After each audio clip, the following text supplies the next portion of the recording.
l'âge de 13 ans, l'adolescent s'inscrit à l'école de Wing Chun du maître Yip Man, qu'il va fréquenter pendant 4 ans.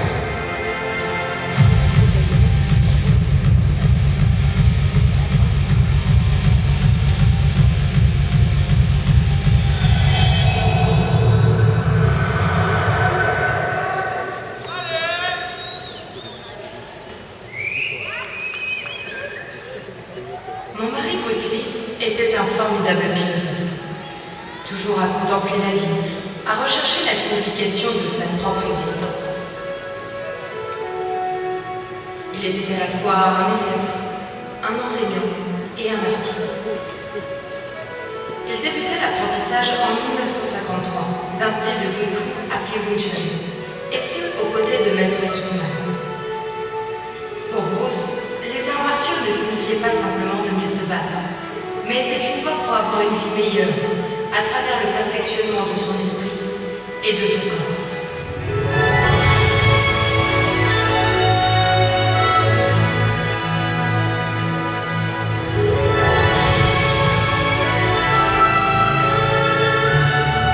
Ses parents décident en 1959 de l'envoyer aux États-Unis.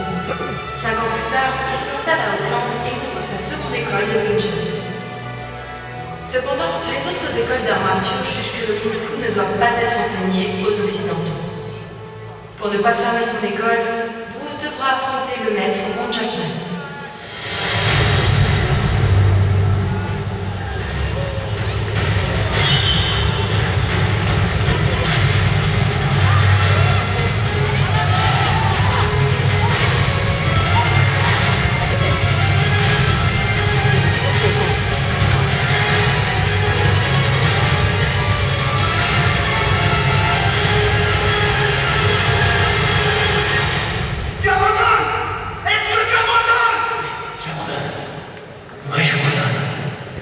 Ce combat amène un tournant dans la vie de Bruce.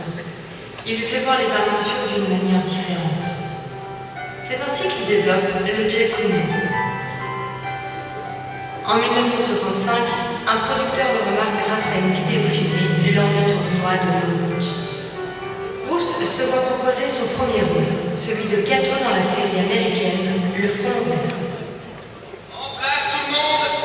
Moteur, caméra. Clap début. Action!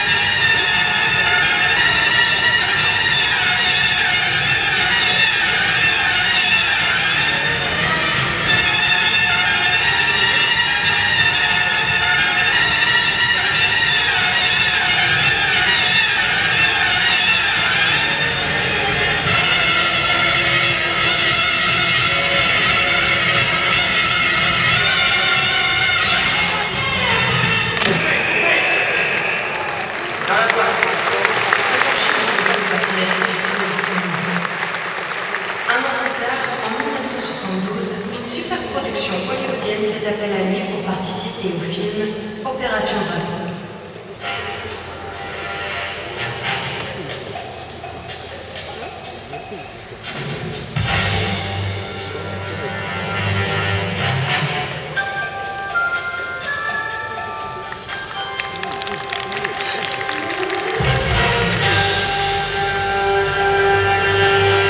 Julie, vous êtes prêts?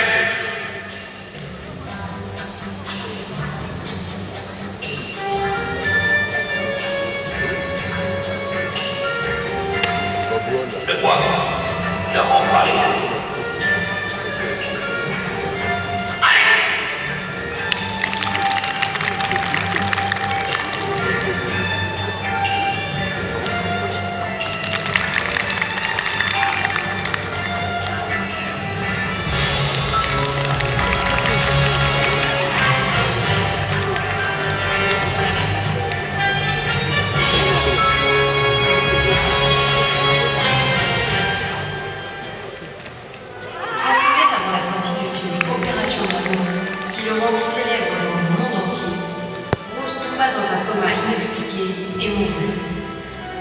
Il avait 32 ans. Plus de 20 000 personnes assistèrent à ses funérailles à Hong Kong. J'ai fait ramener ses dépouilles en Amérique pour qu'il soit près de nous. Après toutes ces années, les gens se demandent encore comment il est mort. Mais moi, je préfère savoir comment il est mort.